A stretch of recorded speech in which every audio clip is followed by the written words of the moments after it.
weeks ago saying what's going to be the next Black Swan. The markets, boom.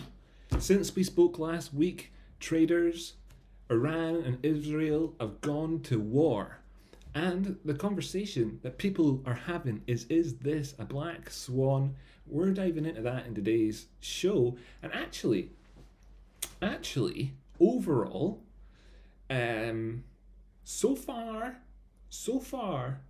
things are going okay. So we'll be able to hopefully bring you some ease in today's show. That's something to look forward to. Everybody likes feeling less stressed out, especially traders, who we have to live on the edge with all the stress and all the latest news coming in at the time. Boom, we see the planes flying, the rockets launching, and we think, what's happening to our portfolios? Are they getting absolutely bombed as well? The thing is, we've largely come through this unscathed. Since last week, and you're looking at damage to a particular stock, you could say, comparatively, that Ryan Cohen has done more damage to the price of GameStop than Israel dropping bombs and drones has on Iran to the rest of the market so far, which is, relatively speaking, all right overall. So, in terms of Black Swan things, the fear in investors is that this is going to work out worse than the news of a new share dilution has over at GameStop. That's the fear, that we could see drops of 10, 20, 30% like you've seen on the GameStop already, but it'd be worse, possibly, 5 million%. So what we're looking at in today's show is this news that we've got, of course, it's live right now, as you can see, has been live for about 6 days at this point, where we have Iran and Israel launching missiles at each other, and we have the world's most famous golfer weighing in with opinions about how he may or he may not get involved. But either way, he's looking to make the Middle East great again. That's the basis. The basis that the market may well be pricing in at the moment into stocks, and it's because we're seeing that the markets are relatively buoyant, which we'll dive into in a second when we take a look at some technical analysis.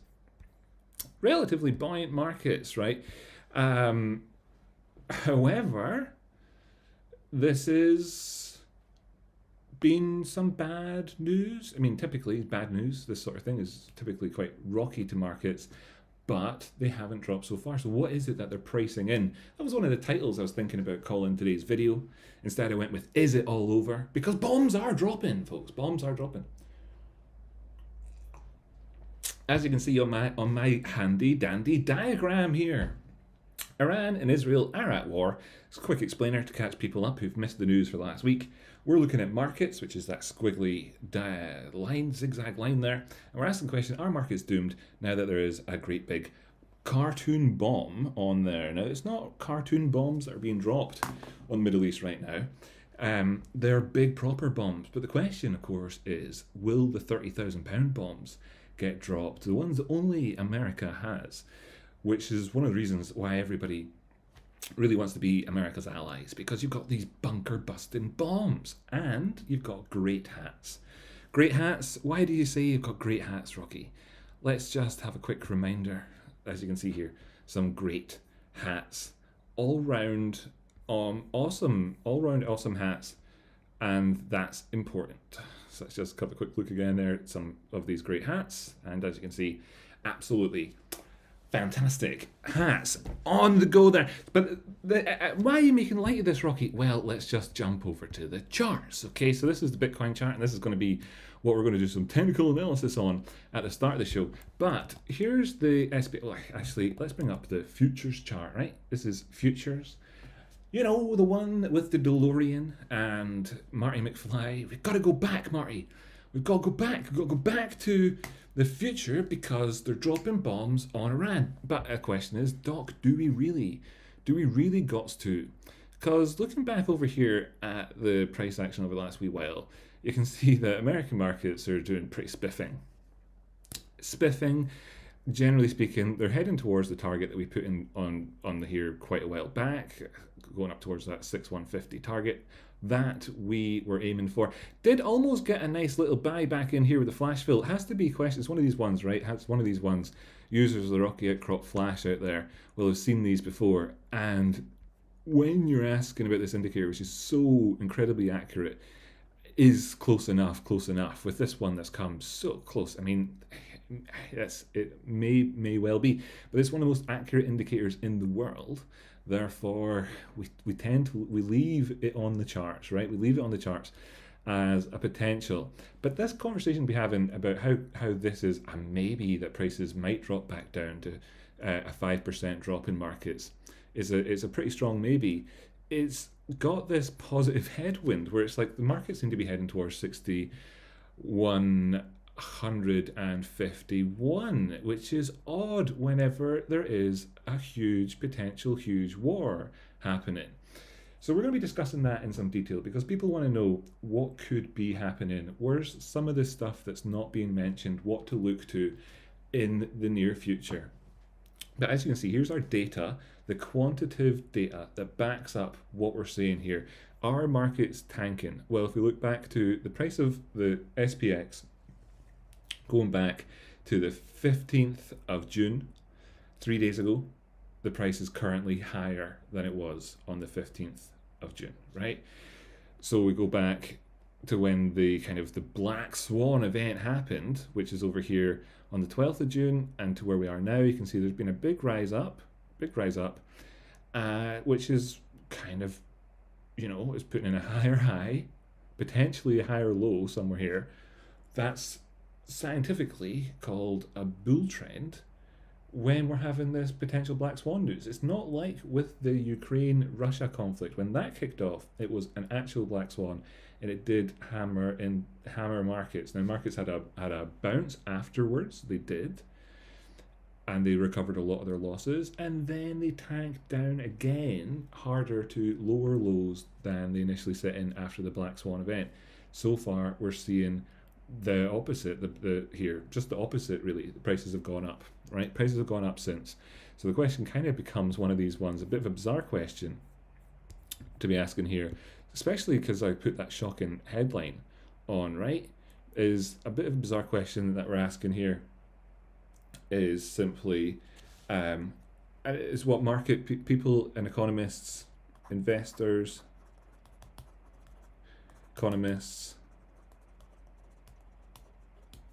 traders, they all ask the same question every time.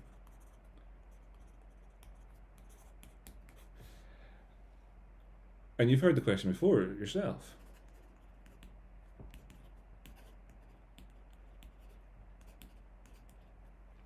What is priced in? And we've got a couple of, questions to ask in a sort of situation like this, which is like utter annihilation. Oh, why did I say annihilation? It's one of those tricky words. I've painted myself into a corner here. How do you spell annihilation? Oh my goodness. I'm not going to make a fool of myself online and try and spell annihilation and get it wrong. Just going to change that word to destruction. Okay. Utter destructions. What an S on the end. I guess that's a hint to where I'm taking the video next, actually.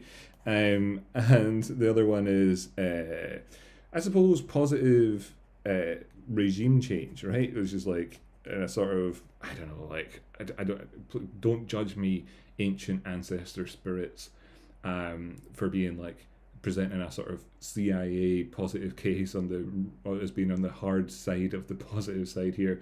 Maybe I'm being ultra Western white guy by putting that over here, but let's just say that there's positive regime change. With the greatest of respect, what I mean by that to Iran, who legally can't watch this video right now, so I don't know why I'm sort of putting in this disclaimer, is that, I'm looking for the best for you guys, right? Looking for the best for you guys. Want you to be able to see you sell your oil in the real world instead of on secret, invisible ships that go to India and Pakistan and stuff in the nighttime. So somewhere on the spectrum, right?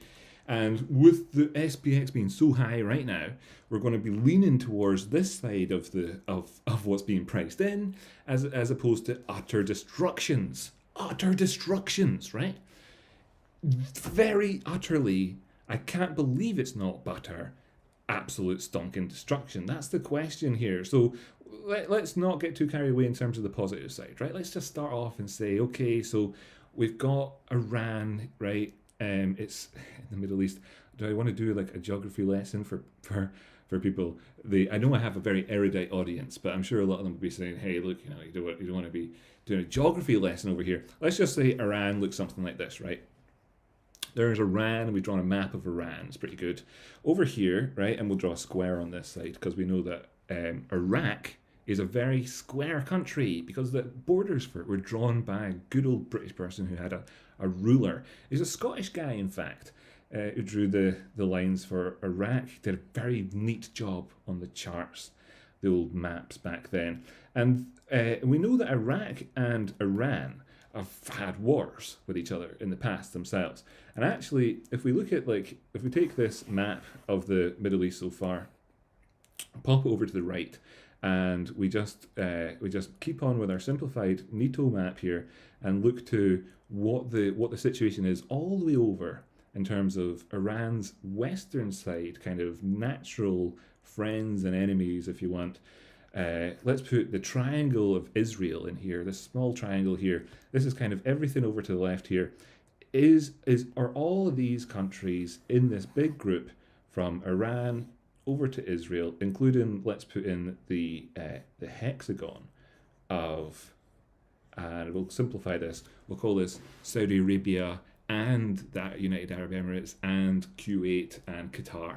And we'll just put them all in there. We'll put Azerbaijan in there for like some sort of fun. All of them, right? How do they feel about the conflict with Iran, right? Because this is the question. It's sort of the proxies. What's the spillover going to be, right? Because if Iran and Israel themselves at war isn't enough to cause a black swan in the markets that we're seeing quite yet, because we've had 6 days for this black swan to hit us, folks, right? So it's not happened yet. What's the spillover look like? And that's a great question. And everybody in the West is inclined to think from our position over from the massive rectangle that is the United States, all the way through Europe and over to the little triangle of Israel. Think from a west to east perspective. And to continue that story going, all the countries over towards at the minute, Saudi Arabia, etc., are actually kind of slightly in favor of Israel's position right now. It's hit while the iron's hot because America has consolidated its geopolitical relationships with Saudi Arabia and the neighboring states so strongly recently in receiving a $400 million Boeing plane to replace Air Force One as a gift, the most luxurious, extravagant gift a president has been given in history. For example, from Qatar just there, So all those countries are aligned towards the West currently. So Israel is struck when the iron's hot. It isn't actually a question of that. And the reason why the kind of the news behind the news here on this is flying under the radar for you right now is because people, for some reason, haven't mentioned what the actual story is. So let's put, what shape did we have? We had a circle type shape for Iran. Iran's back on the map again, folks, right? And we're going past Iran. And this is the question where spillover actually matters. And we're going to put on a couple more shapes here. Let's put on another huge triangle here. That's too close. That's too close for a triangle. That's too close. Let's put another square on here and then a triangle. And for good measure, we'll put on a sort of wonky shape up there. Right, this is where the real spillover actually matters because Iran has got this friend over here called Pakistan, which has said that it'll stand by it no matter what, right? Stands by it no matter what, right to the very end, absolutely, and has promised that it will carry on its mission to try and destroy Israel and so on, and it already has a nuclear weapon, right? So there's your spillover problem. But that's not really what the issue is in terms of like where spillover might happen, because recently, in terms of the latest war, before or the Iran-Israel one in that region. What was the last thing that happened, and why? By golly, it was just last month between the rectangle of Pakistan and this massive tortilla chip of India, right? So I hope you like my slightly sideways geography map. I know you don't care about actual atlases and actual geography. This is the geopolitical situation. Spill over here towards the right-hand side on the maps, where you go through Iran to Pakistan. They've got a natural border with each other as well, by the way, guys. They're right next to each other. Pakistan then to India. Those countries have had problems lately because India and Pakistan have been at work, because guess what India has as well? It also has a nuke, right? So we've got a country here with a nuke, and a country here with a nuke, and a country here who's currently at war with Israel, because ostensibly, although Israel denies it, they don't want Iran to have a nuclear weapon, and they say that they don't themselves have a nuclear weapon, but we know they've got over 300 nuclear warheads themselves. They don't want Iran to have a nuclear weapon, so they're at war with Iran. And what's happened is Pakistan, of course, saying that they'll stand by Iran and they've got nuclear weapons. And who would they fire their nuclear weapons at? Well, they'd fire them at India for one.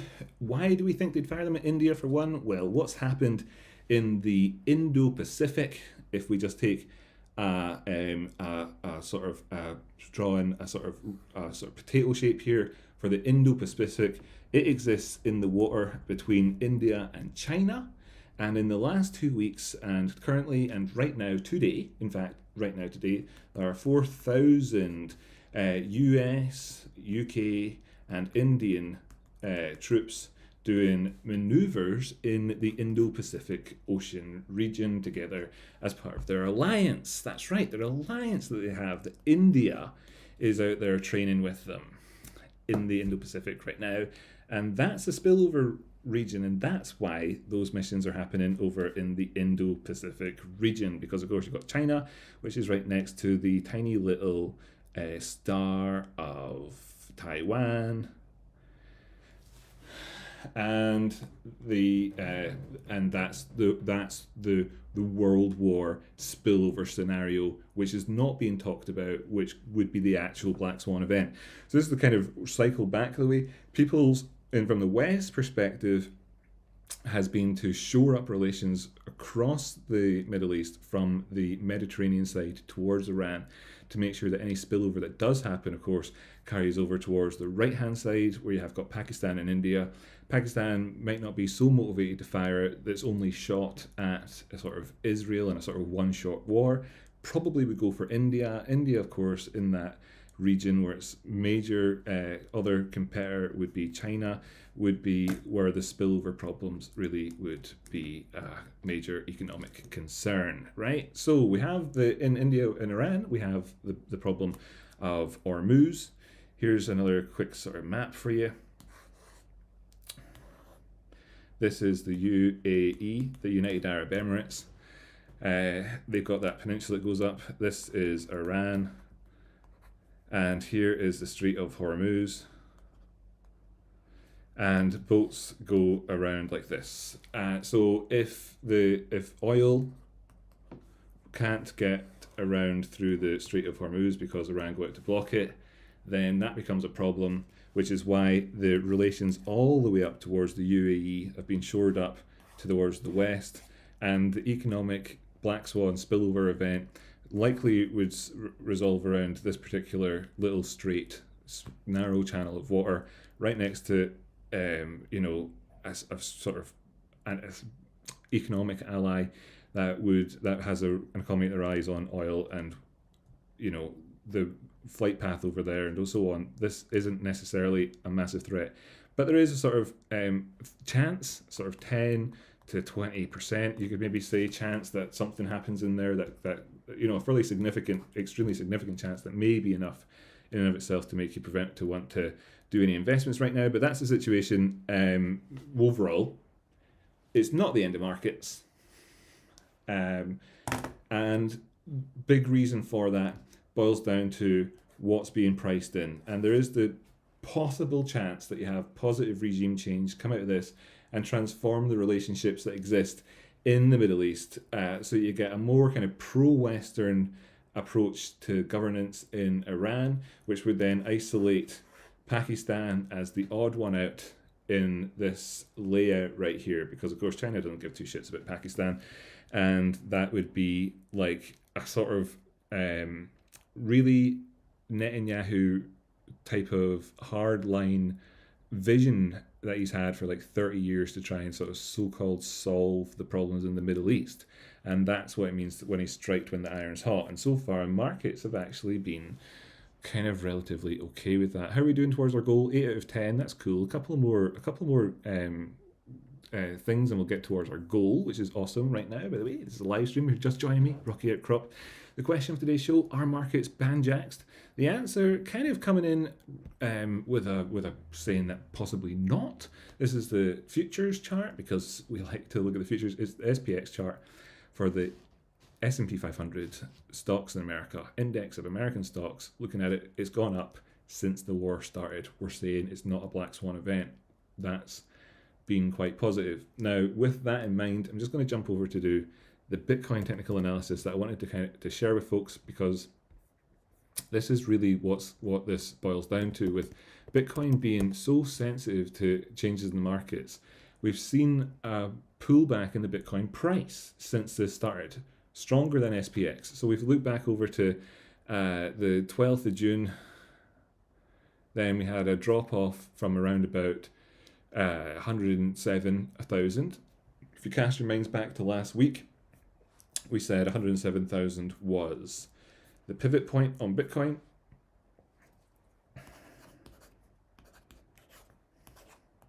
Was the pivot point on Bitcoin, and that we have seen get tested. So a couple of things that I'll just make clear before we actually dive into the charts just here real quick. Right, 107k, that was the pivot. We know that Bitcoin is a canary in coal mine. That's because it's like very sensitive to risk. So we know that that's a major point. We know that SPX, which is the US S&P 500 top 500 stocks index,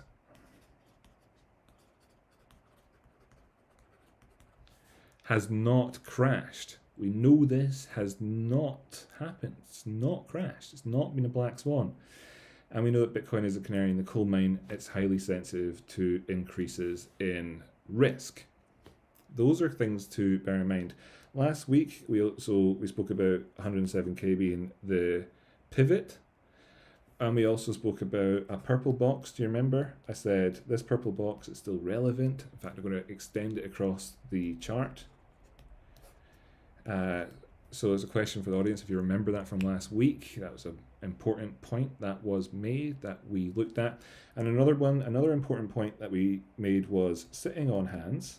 If you remember, this is me sort of quoting myself, sitting on hands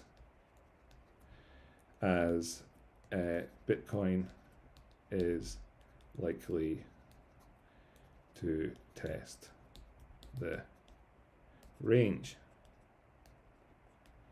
Okay, that was the takeaway from last week's show. So we'll just go back to visit the charts again and see how that lines up. And if you look in closely here, you'll see that following the chat last week, the next day, the conflict started, right? Prices dropped down, tested into this area, went to lows about 102, 103,000 there, testing that purple box, 102,500 or something as a low. Bounced back out of that, tried to get back up towards a high area, made it as high as 108,000, but then sank back down again and had to come back down and test where. If I just grab this purple box and pull it all over, oh, look at that yet again, it just remains in case. Now, if we do see prices pushing down past here, they'll probably look to try and find support in it around about the volatility bands, which if this happened, it would be kind of from a basic layout geometric perspective, not that big a deal. It would have gone down towards the lower end of the volatility band, could easily then rise back up. The target on that would be up towards an all-time high if that was to be an expression within this volatility band. If we're to move outside of that, I think we'd come back down to test this downward sloping trend line, right, which is an important one. This is where the low came in at. I'll zoom back in so you can see it in a sec. It's lower, the low came back in at. So I'd actually be looking for this possibly move down towards 90,000. So at this point, it's worth bringing up the idea that prices could test off of one of the low flashes we've had recently, such as, well, any really. But I'm actually looking to see if it can sustain this area. Why, right? Why? It's because SPX hasn't crashed. It wasn't Black Swan. We've managed to stay above that purple box. It's tested the range since the recovery that it had before. There was the question last week of, is this going to be a trend change? Technically, markets had momentum to actually try and do that last week. What can you say though when the next day Israel starts a war with Iran and does a potential Black Swan event? Well, you can say that the most sensitive to risk asset, Bitcoin, will experience a dump, as will traditional stocks. We'll look to where the risk appetite is with these traditional stocks and see if it actually gives us an insight as to how much shock, impact, reverberations this has on markets, and trade accordingly. Knowing the major pivot in the market at about 102,000, saying sitting on your hands if you're bullish until prices have resolved themselves back above 107 is the easiest way to manage this right now. Closing, opening, closing basis on the daily time frame, you're looking for that. But at the moment, we are in a risky area. This is, of course, the high risk, high reward for those buying the dip at this zone where it is a potential inflection point. Could be a good bounce from here, but a drop below 102 makes you want to sit on your hands until such times as things have gone positive again. Different story for the bears. You know, the bears, right? The bears, they're going to be looking to try and pile into momentum that they see below 102 without getting trapped in a bear trap. The 100k area, super primed for a bear trap. Any sort of previous double bottom equal lows targets can come in here and absolutely gazump any attempt to reach a downward sloping trend line. These things are possible. Looking towards the actual bigger, wider scope questions here of breaking market structure. I think it's worth going back to a larger time frame for that. Oops. Oh gosh, twice in a row. Right. And reminding you, then the larger structure I think is laid out here fairly clearly, as you can see when we brought those volatilities back into perspective again, right? So it'd be back down towards these potential targets, potentially filling in this flash around 80,000s or so. That could potentially happen. The major knot on the way up to look to, of course, coincides with around about 93, 94, where the volatility band would be. That's why bears would be looking to see if there's momentum without getting trapped, because 100k, big major psychological pivot. Cool. We made it to the goal. We made it to the goal. Brilliant. Awesome. Let's look back at the heroes that got us from zero to LPSN technical analysis. Rocky and TracePoint have been on fire, says Jay Hunter. Awesome. L. Baker Matthews is jumping in there as well, being brilliant. Thank you so much for that. Let's just keep looking back here at these cool people, making the vibe fun in the chat. Lisa, another great Wednesday. Love being here. Thanks so much. That's fantastic. L. Baker Matthews doing it twice. Wow. Sunny Sun's been a member. That's quality. Almost 10,000 LPSN shares. They're celebrating in chat. That's quality. Always do your own research. Make your own decisions. Not financial advisor, etc. Loving this from XD with the looking for Lipson, putting a word in there. Justin Pickerel as well. Chimpy Yang making it happen. Telling everybody not to forget to hit like. Disco Biscuits have been loving the videos lately. That's quality. It's great to see that you're enjoying the content so much, Disco Biscuits, and they also want some analysis on that, so let's do it as well. We're going to do give us a look to Go In to Win for also getting us towards that target. Boogie getting the ball rolling earlier on with Merrick being the first to follow up with that. We've also got our kings of the chat today. Kings of the chat. Jay Hunter, Lisa, you guys are absolutely chat up there in contention. L. Baker Matthews, are you in the first spot? I think you are. L. Baker Matthews running away with it right now, having donated through the super chat thing. $40. What a lady! What a lady! Great. So, well, she's chat queen so far. Hot on her heels, we've got Jay Hunter and Lisa. Right, sweet. So, that was the Bitcoin technical analysis. We did, of course, do a look at ES. I was alluding towards the target of 6,150, and we had a goal in the chat to see if we could get to take a look at some LPSN technical analysis.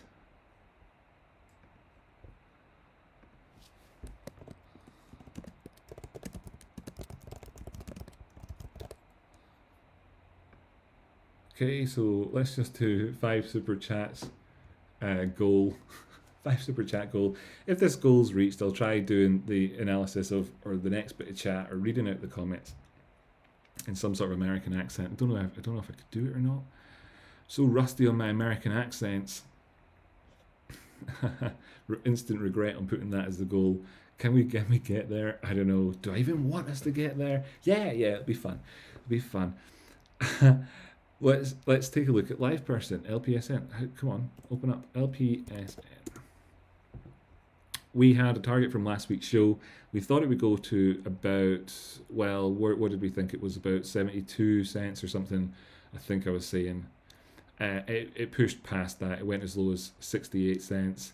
I'm not sure if I had this line drawn in before. I would say no. I've drawn this in since that low. Has it got the potential to come down here for an equal low? It still does, right? But we cleared out a flash that we're looking to clear out, and I'm feeling pretty positive. Just kind of take a stroll through the time frames here real quick. See what we've got historically on these charts. There's one 2 minute. How low does that go? How low do you go? 64. Now, I've been thinking about live person that there's a lot of positive stuff happening with the company overall. This is the time when voices about that might be quietest, because we do have expectations that we've been waiting for some time. We know the company is working hard towards those targets, and we've got confidence that they will reach their goals that they've set for themselves. In doing so, they appear to have, when you span out all the math for their calculations, for their fundamentals, they appear to have runway to last them for at least another 18 months to 2 years. It would extend every time they cut their cost basis and began growing their revenue. So even at current churn rates and current loss, we're looking at a decent sized runway.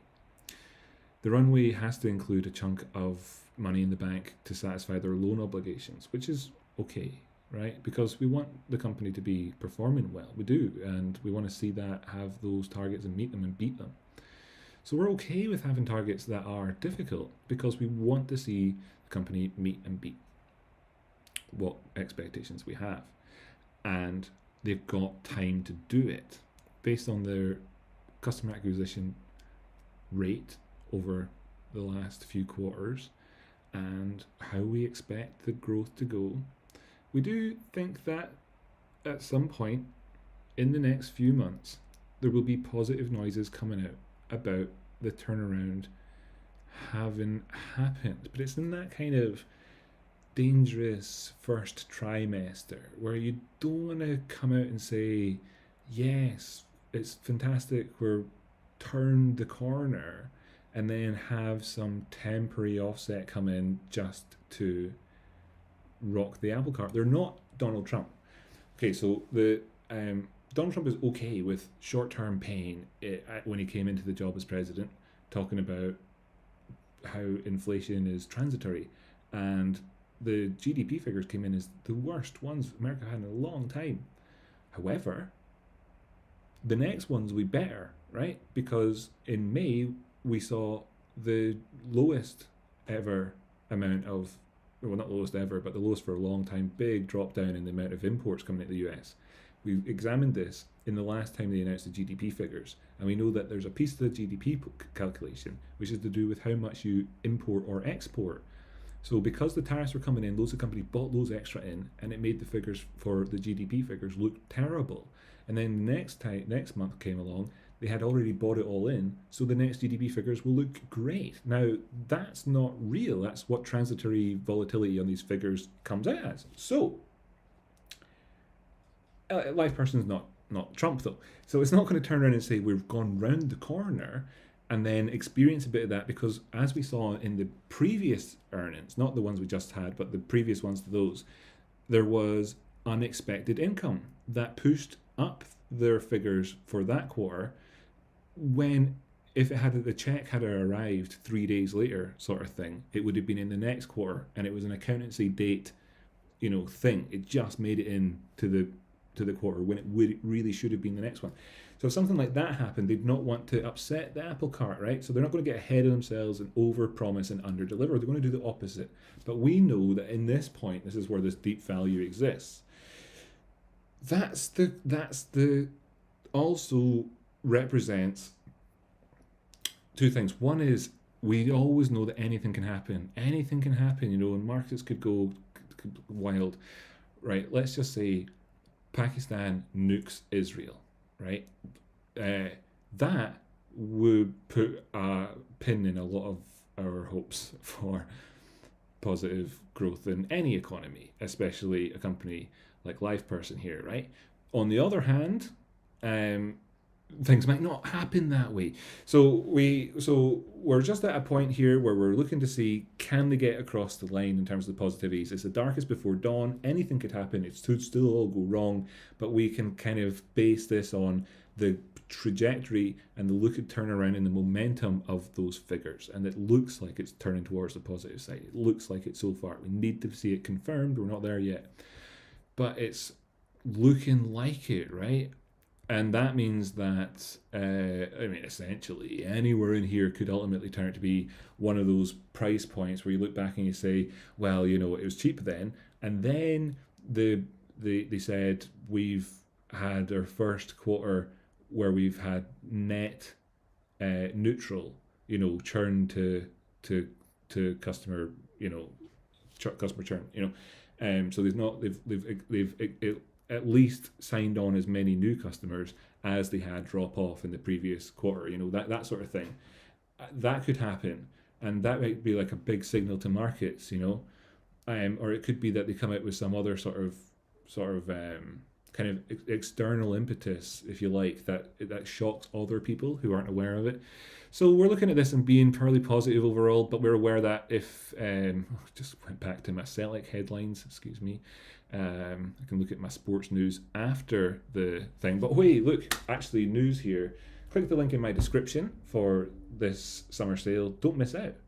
Don't miss out. It is the TradingView summer sale. I also have other links in my Discord referral links page. Help support the channel by clicking on my affiliate links. It costs you nothing. Actually, you get bonuses by using my links. You get an extra month by using my link when you join up to that, I believe. So anyway, you should do those sorts of things. Use those links. Right. Nice. Shout out to TradingView. I'm an official TradingView partner, by the way. As you know, basically live my life on TradingView. TradingView is my Grand Theft Auto 6, ladies and gentlemen. That's right. Here's my main character right now. He's had a bit of a haircut recently as my main character over here, but his stats are going up. Yeah, we've got some stats banked, got some skill points banked, and we're going to start splashing the skill points out soon. Okay, that's the plan. We're in a bit of a channel here at these lows. If we connect that drop down, which tested the downward sloping trend line, up to where we've had the prices hit recently, they did recover up towards 80 cents. All credit to them. The prices were giving it a wee go there. They're trying their wee cotton socks off, back down to test off the middle line of this sort of channel. If it took out another trend line and sort of give that look to the charts, coming through the middle of the thing there. Those lows connecting up. Okay, that was a bit of a mess. Let's try that again. So those lows connecting up, dropped down, tested that, back up here, tried a few times to break past that former trend line, and taken a few attempts to do it.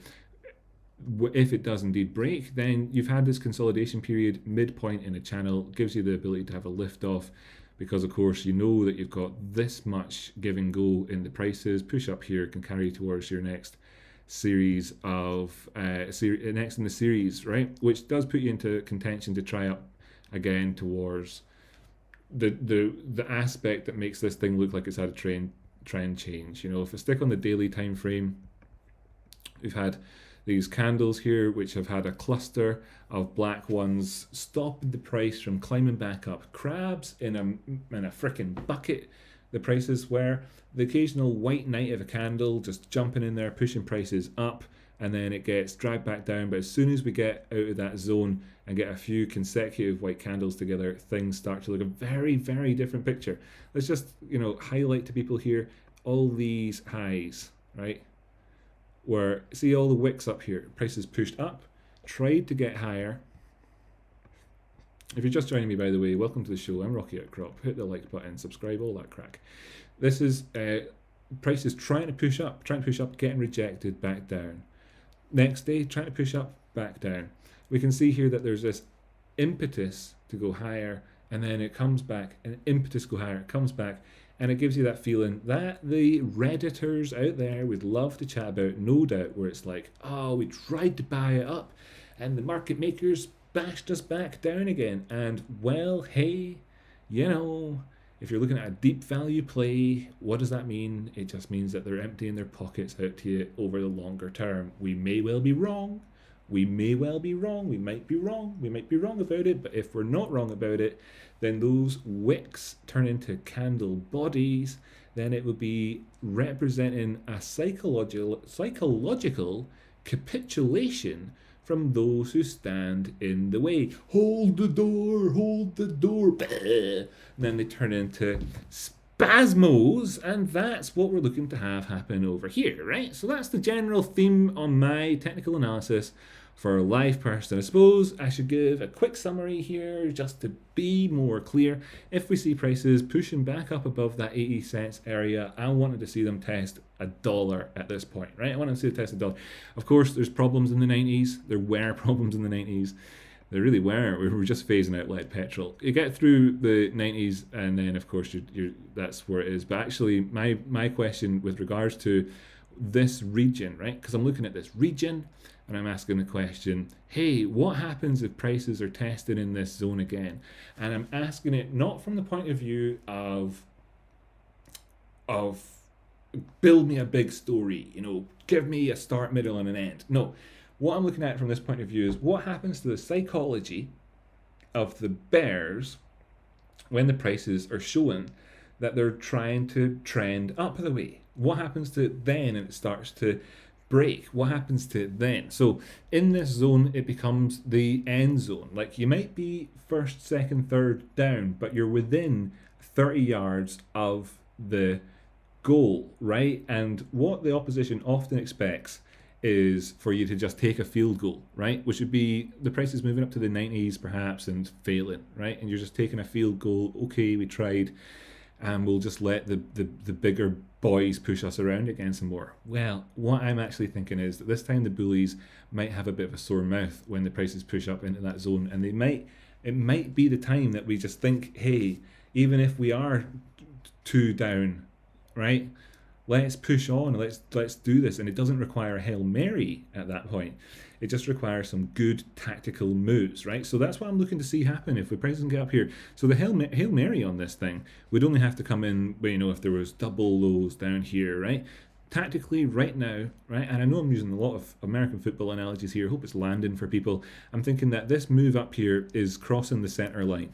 And actually, we know that their defense could be weak. here because it's a question of stamina.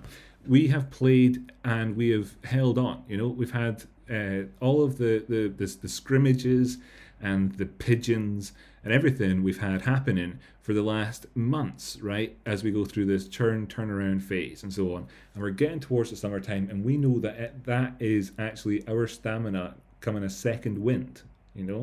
Whereas the stamina for the opposition is going to be like not the same. Sore ankles, getting pushed back the way, and it might be the time to try and jump over the line of the defense. And that would be moving up past the dollar. But do we need to hear from them that there's positive news in terms of those turnaround numbers, or will the prices move on themselves before? I'm just thinking strategically, just thinking tactically. How would I think tactically if prices were moving towards that area? I'd be looking at those bears and thinking, how firm are their ankles? Can their defense hold on? Or will we actually get a chance at a touchdown? A touchdown for us right now would be changing around the trend, right? So you're asking, what is a touchdown then, Rocky? And what we've had, if I just zoom out, that says 111 there, sure, but this is lower low, lower high, lower high, lower low, right? That's what that shows on the chart. I'm trying to show the highs and lows, right? Lower lows, lower high. And then can we come up here and get, and it would be a higher high. And you know what the higher high is? Like the higher high is when for the first 40 minutes, Kelsey Grammer was just looking at pictures of Taylor Swift on his phone, and then he comes out and he makes 3 plays at once, right? This is whenever you see the lights come on and they wake up and actually start moving. And we've seen this happen. We've seen this happen so many times. Whenever the play turns around, momentum kicks in again. Who's got that second wind? And I think if you think about this from a perspective again, then as well of like the cause, like the why of it, the story behind the company, the positivity. I feel like if we can break out of the headwinds of, potential black swans with Middle Eastern spillover, and look to a bright new dawn, new future, it is possible that this gets out of this rut, right? And a rut it is just for now as we're going through the turnaround phase. Like we look back to that first low, it was April, we come down here again in May, here we are into June, and we've come down here, but it's did get a close, but it's higher, Then we start to think about things from a point of view of like, how does this look if you were bearish, right? How does it look if you were bearish and you had where that X is, hidden bearish divergence, you pushed back down, but you couldn't get past the lows that we had last time. All of that effort didn't take you down past the lows of April, right? Into the bearish control zone again.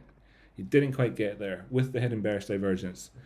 And that starts to signal that maybe that hidden bearish divergence, if these lows are maintained and we push past it, starts to show us that in fact it would just be a 1 to 2 to 3, and you'd be saying, hey, in retrospect, it's easy to see the way that there was a pattern, but in advance it was less clear.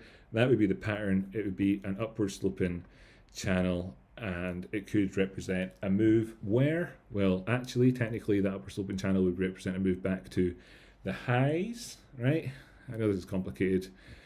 If you've done our technical analysis course available at www.technicalanalysis.school, you'll understand why I'm drawing a horizontal line in here and talking about this channel on the RSI. If you haven't done that course, you won't understand, but this is a technical analysis channel for my community where we've got a lot of advanced traders in there. I spoke about this chart for about 20 minutes at this point, and I'm delivering some extra value for people who are at that level. So don't panic if you're not at that level, but you'll know why that's the case, right? So then what you'd have then, of course, would be coming back up towards testing that, and it starts to feel a bit more like a neckline or a pivot point, a bit of a breakout line on a pattern, a chart pattern, a ascending triangle, or perhaps there's a bit of an inverted head and shoulders in there, perhaps there's a Adam and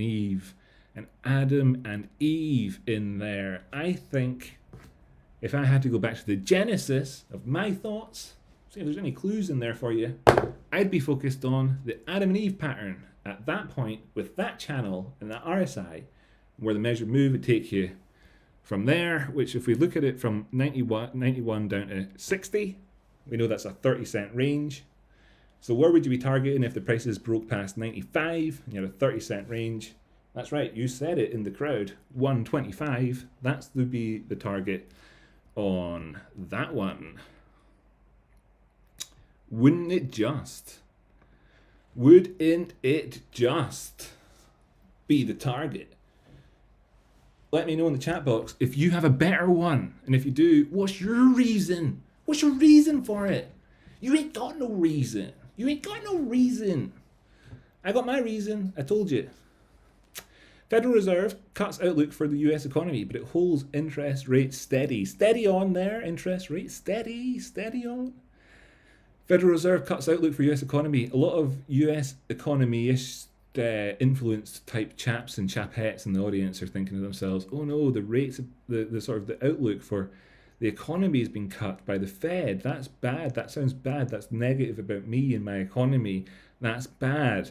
And I would like to invite those people to remember that in a situation where the economy looks like it might stutter, that the Fed would be then given an incentive to cut rates, which is what maybe perhaps Mr. Too Late, as it's called by the red ties in the USA, Team Red, would say Mr. Too Late, Jerome Powell, has finally got a reason to make a decision which aligns with what they want to see happen. So actually, you know, a bad outlook on the economy is, a good outlook on the economy. That's right. That's right. It's true. I'm not just taking the PP here.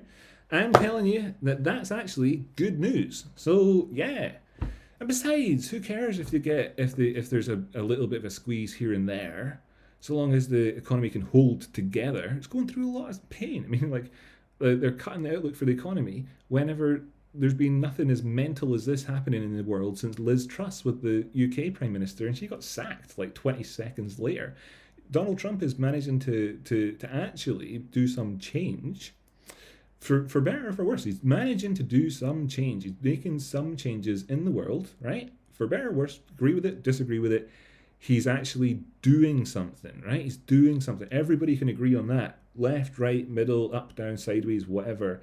Everybody agrees he's actually doing something, which not can be said for every president, right? And right now, stuff is definitely happening, right? It's another thing that can not be said for every president, but gosh, stuff is definitely happening. So we don't know if the US will join in or not join in with the Iran war, but news stories like this could actually be positive because it could signal that you might get a cut in your interest rates, catch up with the likes of Europe and Canada. That's a goal for the US administration right now. And the other thing is that if the spillover is actually not happening to the right-hand side, and any spillover that happens at all is through things like Hezbollah or some sort of unrest in northeastern Iraq or something like that, that's absolutely not going to affect the economy at all. The only thing that really, really does matter would be if some sort of unsympathetic, if it looked like to Pakistan even that there was going to be an extremely unsympathetic regime change, then that would be perhaps when they would get involved themselves. I don't think there's anything that benefits Pakistan to get involved in this conflict currently, because there is not being direct threats made about regime change currently, and instead it's got far more signals coming out right now about returning to the negotiating table. So we'll see how that plays out. Either way though, it's about the spillover and if it happens that way. Right, so have I missed any requests in the chat? Have I missed any requests? Is anybody asking for anything? We have taken a look at different things. Got a question in the chat there. Liz seemed pretty good to me. Am I wrong? Right, this is going to be a question for people to study throughout the ages. Really, it truly is. Like it's an incredible case study about confidence. Whether she was right or wrong, a lot of it boils down to packaging. Incredibly, as it might seem.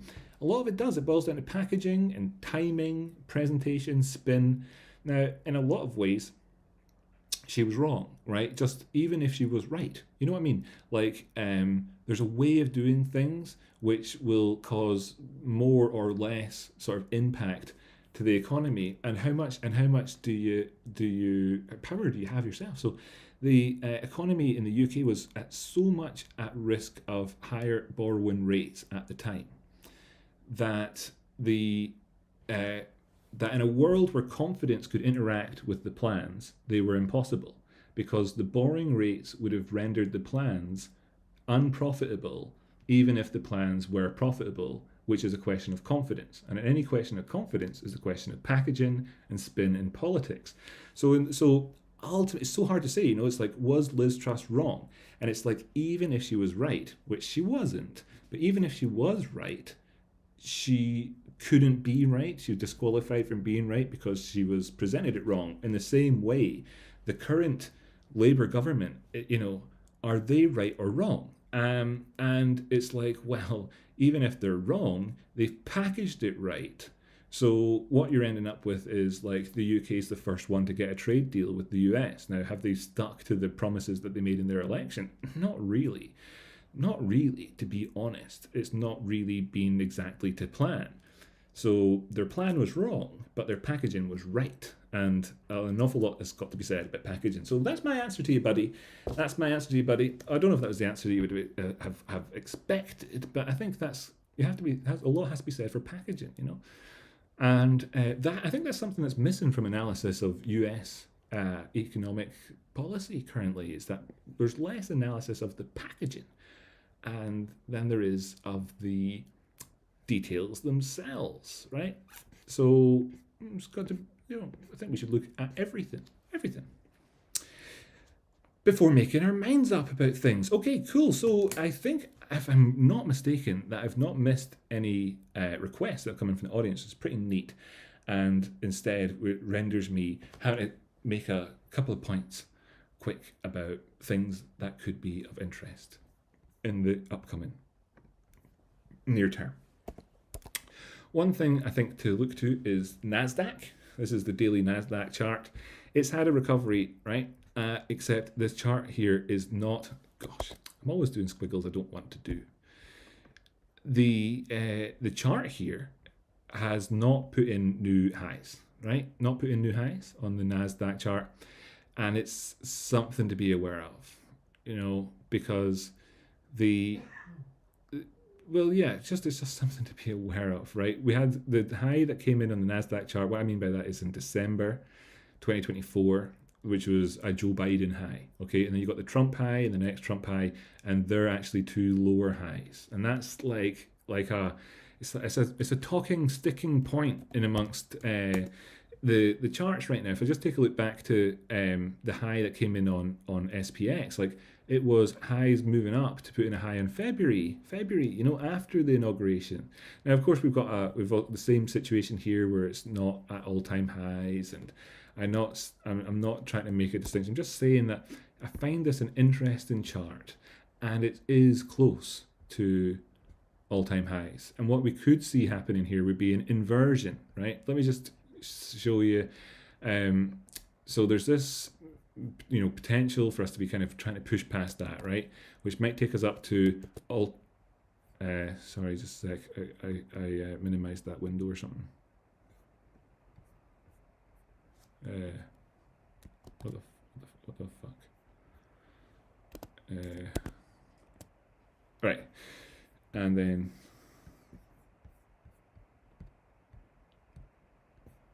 Okay, so this is interesting, right? What you had here previously was the reluctance of the economy to give a green light to the kind of the Trump administration's economics. The markets didn't give one initially, right? SPX did in February and then backed off since and hasn't done since, but the NASDAQ never did. It never did. However, now, when we look and take out the measuring stick and say, well, how far away are we now from an all-time high, right? Just 2.33%. Jump over to SPX and say, how far away are we here? Currently hopes it's more than 2.33% to make my point for me.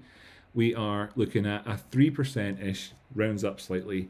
But the point being that there's slightly less work to do on the NASDAQ front to get to all-time highs. It could get there slightly first, just be the first horse out the gates. I think that'd be interesting in a an overall grouping and index, there for which includes companies like Tesla here. I think Tesla, big stock in kind of a lot of eyeballs on it right now.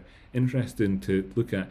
PayPal, another really interesting stock, had pullbacks today. It has done, right? Okay, but recently it's had a really strong moves, and we're up past, currently so far we're sort of higher than this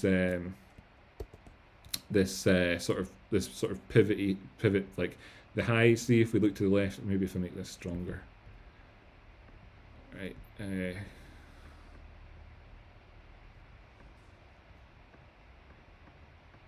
Right, so you've got that highs there, highs, right?